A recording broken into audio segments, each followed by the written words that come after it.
Excellence, Monsieur le Président du Faso, chef de l'État, je voudrais, au nom des enfants ici réunis, vous traduire notre gratitude pour l'importance que vous accordez à cette frange si importante de notre société et pour l'opportunité que vous offrez aux enfants aujourd'hui de vous rencontrer dans le cadre de la Journée mondiale de l'enfance. Excellence, autour de cette table, nous avons une délégation des enfants qui ont séjourné ce matin à l'Assemblée législative de transition. Toutes les couches sociales sont ici représentées et les enfants sont issus des 13 régions de notre pays. Je voudrais également, avec votre permission, présenter les co-organisateurs de cet événement. Il s'agit notamment de l'UNICEF, ici représenté, et également de la Direction générale de la communication et des médias, l'une des directions centrales du ministère en charge de la communication. Excellence, Monsieur le Président du Faso, chef de l'État, instituée en 1954 par les Nations Unies, la Journée mondiale de l'enfance est un moment d'introspection sur la promotion des droits des enfants. L'année dernière, exactement le 20 novembre 2023, vous avez consacré toute une demi-journée à échanger avec les enfants et cela a été une opportunité pour ces enfants de découvrir plusieurs pans de votre parcours, en l'occurrence votre parcours scolaire, universitaire, mais aussi votre expérience de vie que vous avez bien voulu partager avec eux. Je voudrais noter également qu'au cours de l'entretien exclusif que vous leur avez accordé l'année dernière, les enfants ont exprimé des préoccupations qui ont eu beaucoup d'intérêt pour vous et vous aviez instruit le gouvernement de bien vouloir prendre ces préoccupations en charge. Alors cette année, pour rester dans la même dynamique, nous avons suggéré, Excellence, Monsieur le Président du Faso, et vous l'avez accepté, que les enfants séjournent au sein de l'Assemblée législative de transition au cours donc d'une session plénière présidée par Dr Ousmane Bougma. Et je devrais indiquer que pendant cette session plénière, 3 membres du gouvernement ont été interpellés. Il s'agit de Madame la ministre de l'Action humanitaire, de Monsieur le ministre de la Santé et de Monsieur le ministre en charge de l'éducation de base. Tous les 3 sont venus répondre aux questions des enfants et qui, sur le champ, ont exprimé leur pleine satisfaction. Alors cette audience que vous avez bien voulu nous accorder sera le cadre pour eux de vous traduire de vive voix leur reconnaissance et éventuellement traduire d'autres préoccupations s'il y en a. Excellence, Monsieur le Président du Faso, je voudrais à présent inviter leur porte-parole à bien vouloir livrer le message. Excellence le capitaine Ibrahim Traoré, président du Faso, chef de l'État. Nous, les enfants du Burkina Faso, sommes ici aujourd'hui à l'occasion de la Journée mondiale de l'enfance pour partager avec vous le point de notre rencontre à l'hémicycle. Cette année, nous avons vécu une expérience incroyable. Nous avons siégé à l'Assemblée législative de transition comme des députés, sous la présidence du président de l'ALT. Pendant cette session, nous avons posé des questions importantes au ministre sur les promesses que vous nous avez faites lors de notre rencontre de l'année passée. Avec le ministre de l'Action humanitaire et de la Solidarité nationale, nous avons parlé des mesures qui ont été prises depuis l'année passée pour protéger davantage les enfants contre les mariages d'enfants. Des actions concrètes qui ont été réalisées cette année pour éloigner les enfants du site d'orpaillage et leur permettre de continuer leur éducation. Avec le ministre de la Santé, nous avons posé des questions sur votre engagement à renforcer la gratuité des soins pour les femmes et les enfants. Nous avons demandé les avancées faites cette année pour que cet engagement devienne une réalité pour toutes les familles. Nous avons aussi demandé où en était la construction de l'hôpital mère-enfant pour que les enfants et leurs mères puissent mieux se soigner. Avec le ministre de l'Enseignement de base, de l'alphabétisation et de la promotion des langues nationales, représenté par son homologue, le ministre de l'Enseignement secondaire et de la formation professionnelle et technique, nous avons discuté d'eux. Votre promesse de rendre l'école gratuite pour tous au Burkina Faso, nous avons demandé où en est cette promesse et quand tous les enfants pourront-ils aller à l'école sans payer. Et des actions qui ont été prises cette année pour que l'école soit mieux adaptée aux besoins des enfants handicapés et qu'ils puissent apprendre dans de bonnes conditions. Nous avons été très contents d'entendre les réponses des ministres. Nous étions très contents de savoir que le mariage a été ramené à 18 ans et que plusieurs activités sont menées pour empêcher le travail des enfants dans les sites d'orpaillage. Et il y a même un numéro vert pour dénoncer ceux qui font travailler les enfants.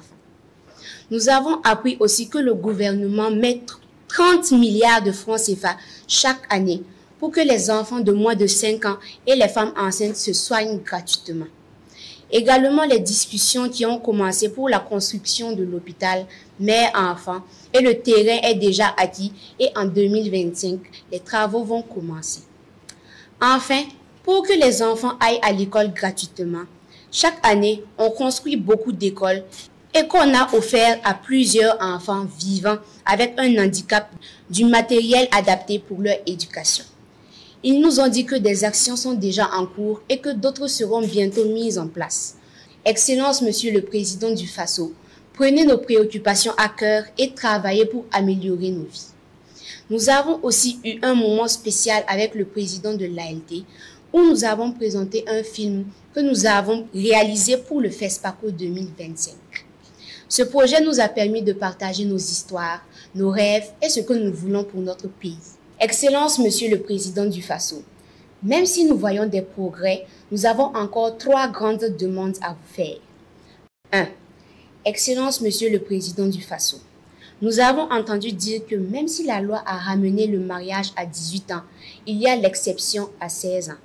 Pouvez-vous leur dire de fixer ça à 18 ans sans exception si possible? Cela protégera toutes les filles contre les mariages précoces et leur permettra de rester à l'école et de vivre leur enfance. 2. Excellence, Monsieur le Président du Faso, nous sommes contents que vous avez instauré le 15 mai pour nous permettre de connaître notre tradition. Mais nous avons peur que nos papis et mamies pensent qu'ils peuvent exciser les filles et marier les enfants. Nous voulons vous demander de, si possible, prendre la parole officiellement pour leur expliquer le sens de la journée du 15 mai, journée des coutumes et des traditions et dans toutes les langues. Excellence, Monsieur le Président du Faso, nos parents nous ont expliqué que la loi prévoit que les enfants qui ont commis des délits mineurs n'aillent pas en prison, mais qu'ils fassent des travaux légers comme désherber le CSPS, nettoyer la cour de l'école. Pouvez-vous demander au juge d'appliquer cette décision? Cela évitera aux enfants d'aller en prison et d'être en contact avec de mauvaises choses. Excellence, Monsieur le Président du Faso, nous savons que vous nous écoutez et que vous êtes prêts à agir pour nous protéger. Ces changements sont très importants pour nous et nous permettra d'avoir un avenir meilleur. Merci, Excellence, Monsieur le Président du Faso, de toujours penser à nous, de nous protéger, de nous soutenir et de construire avec nous un Burkina Faso où chaque enfant peut être en sécurité, aller à l'école et réussir dans la vie. Nous vous remercions. Bonjour à tous. Bonjour. Soyez les bienvenus. Donc vous êtes des honorables députés aujourd'hui et je suppose qu'à l'ALT tout s'est très bien passé. Oui. Les ministres ont pu bien répondre, ils ont été convaincants? Oui. D'accord, Dieu merci. En tout cas, il y a beaucoup de choses que nous avons entrepris en faveur donc, des enfants et tout ce que nous faisons d'ailleurs c'est en faveur des enfants. Vous êtes l'avenir de cette nation, vous êtes l'avenir de la patrie. Donc tout ce que nous faisons c'est pour les enfants. Ça, il faut déjà comprendre cela. Toute initiative que nous prenons, c'est pour votre bien-être, c'est pour que vous puissiez vivre donc en bonne santé, aller à l'école, vous épanouir et faire tout ce que voilà, vous pouvez apporter pour la patrie. Beaucoup de choses ont été initiées, beaucoup de choses restent à faire, tout dépend du rythme auquel nous partons. Et comme vous constatez, il y a beaucoup d'enfants aussi qui étaient déplacés, mais qui commencent à reprendre les cours petit à petit dans plusieurs localités. Ça, c'est dû à l'abnégation des forces de défense et de sécurité et les VDP qui sont sur le terrain, qui se donnent corps et âme, qui se sacrifient jour et nuit pour que vous, les enfants, vous puissiez vivre en paix et aller à l'école. Rien qu'aujourd'hui, donc, j'apprenais dans une des régions, il y a au moins plus de 10 000 enfants qui ont repris les cours. Donc, les classes ont été officiellement ouvertes et je pense que ça va en droite ligne avec vos aspirations, qui sont que tous les enfants puissent aller à l'école. Les infrastructures éducatives sont en pleine amélioration. Et je pense qu'il y a beaucoup d'enfants parmi vous qui viennent de certaines régions, qui ont dû voir pendant la saison pluvieuse beaucoup d'écoles qui se décoiffent et donc qui impactent négativement sur vos cours. Donc nous avons élaboré un nouveau modèle d'école et nous sommes en train de trouver les moyens pour implémenter ça un peu partout au Burkina pour que les intempéries et autres catastrophes naturelles ne puissent pas impacter vos études. Au cours de l'année, il y a eu quelques inondations et à Bobo-Dioulasso, il y a une école où les eaux ont failli piéger des enfants. Dieu merci, les pompiers donc, ont pu rapidement intervenir. Donc tout ça nous a interpellés à réfléchir à un modèle d'école qui pourra donc permettre aux enfants d'étudier en toute sécurité et de bien étudier. Sur le volet de la santé, comme ils vous l'ont dit, c'est réel. Nous sommes en train de lancer l'hôpital mère-enfant. Rien que cette semaine, j'ai eu une petite rencontre avec quelqu'un du Bureau national des grands projets pour parler de ça. Et j'espère bien que 2025, on pourra le lancer. L'ambition, c'est que vous partez à l'école gratuitement et qu'on puisse vous soigner gratuitement. C'est notre objectif et nous travaillons à ce que cela puisse arriver. C'est notre rêve aussi comme ça. Et c'est ce pourquoi nous nous battons. Dans les mines, nous avons opté pour une technologie actuellement qui a été faite au Burkina Faso. Et donc, si vous voyez, dernièrement, dans la région du sud-ouest et avant ça, dans la zone donc, des Orgo, on a pu mettre en place ces machines-là qui permettent d'extraire l'or de façon écologique, je dirais, sans utiliser d'abord les produits chimiques qui peuvent être très dangereux et pour les enfants et pour les adultes, mais aussi qui empêchent que les enfants viennent sur la mine et faire certains travaux très pénibles. Donc nous sommes en train de développer toutes ces initiatives pour que les enfants ne se retrouvent pas sur les sites d'orpaillage à casser des pierres qui sont assez pénibles ou à inhaler des substances chimiques dangereuses. Donc nous travaillons à cela pour que, au maximum, d'ici un temps très court, nous n'entendons plus parler d'enfants sur les sites d'orpaillage. Et concernant donc certains volets que vous venez d'évoquer dans vos doléances, nous avons noté, nous allons voir, c'est le code des personnes et de la famille, le paragraphe qui traite donc de cette situation d'autorisation à 16 ans. Ce n'est pas l'autorisation des parents uniquement, il y a la personne concernée. Donc on verra s'il y a lieu de réajuster pour s'adapter à ce que vous souhaitez. Mais nous souhaitons qu'à 18 ans, en tout cas, il y ait cette liberté de choisir, donc d'aller en union ou pas. 18 ans, on n'est plus un enfant. Et voilà pourquoi nous avons fixé l'âge à 18 ans. Mais nous allons réfléchir donc à ce paragraphe du Code des personnes et de la famille et voir ce qui peut être fait. Les autres doléances également, ce sont des doléances d'actualité. Et comme vous l'avez dit, on va voir avec les sectoriels, les départements ministériels, qu'est-ce qui peut être fait. Et je suppose que l'année prochaine, s'il plaît à Dieu, vous pourrez leur poser des questions sur un début d'exécution de ce que vous souhaitez. Et les traditions, les coutumes, ce n'est pas uniquement ce que vous avez dit. On a remarqué que beaucoup de gens peuvent confondre les choses. Mais comprenez que on continue d'éduquer, de sensibiliser et d'expliquer aux gens pourquoi ces journées. Et je pense que nous avons fait ce jour-là un tour au musée pour voir certaines valeurs culturelles qui sont propres à nous. C'était un message aussi porté à l'ensemble des acteurs pour qu'ils comprennent que ce que nous recherchons, ce sont certaines valeurs très importantes dans nos cultures que nous avons laissées tomber, mais qui pourraient être utiles pour nous. C'est ce qui doit être exprimé. Je prends un exemple. Vous voyez, il y a dans certains villages des gens qui avaient de la connaissance, des forgerons, qui arrivaient à prendre la terre et à extraire le fer. Mais aujourd'hui, est-ce qu'il y a des enfants qu'on initie à ça? Est-ce qu'il y a des jeunes qui savent le faire? Je ne pense pas. Mais pourtant, on achète le fer à l'extérieur. Vous comprenez? Mais pourtant, dans nos cultures, il y avait ça. Mais nous avons perdu. Dans nos cultures, quand j'ai été au musée, j'ai vu qu'il y avait des types de constructions que nous avions qui devraient nous permettre aujourd'hui, dans le contexte de guerre, de faire face facilement à l'ennemi. Mais nous avons perdu beaucoup de choses. Bref, il y a tellement de choses positives dans notre culture, c'est ce que nous voulons que nous partons puiser.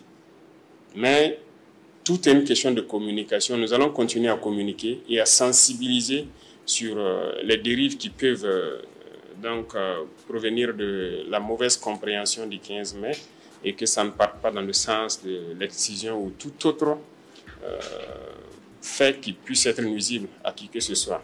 Okay? Donc, nous pouvons vous assurer que nous travaillons en toute âme et conscience pour que vous soyez de très bons citoyens de demain. Ce pays vous appartient, c'est à vous de le prendre. Nous allons vous inculquer un certain nombre de valeurs et de transmettre ces valeurs à vos enfants. Demain, vous aurez des enfants, vous serez à notre place et vous allez aussi donner tout pour que vos enfants soient dans de meilleures conditions que vous. Quand je vous écoute aujourd'hui, vous êtes meilleurs que nous. On veut que vos enfants puissent être meilleurs que vous. Donc, on est obligé de vous inculquer un certain nombre de valeurs. Et aujourd'hui, à l'école, on a introduit un certain nombre de matières. L'éducation civique, que j'ai instruit le ministère de mettre, c'est pour vous former au patriotisme. Voilà, pour que vous repreniez en main votre patrie.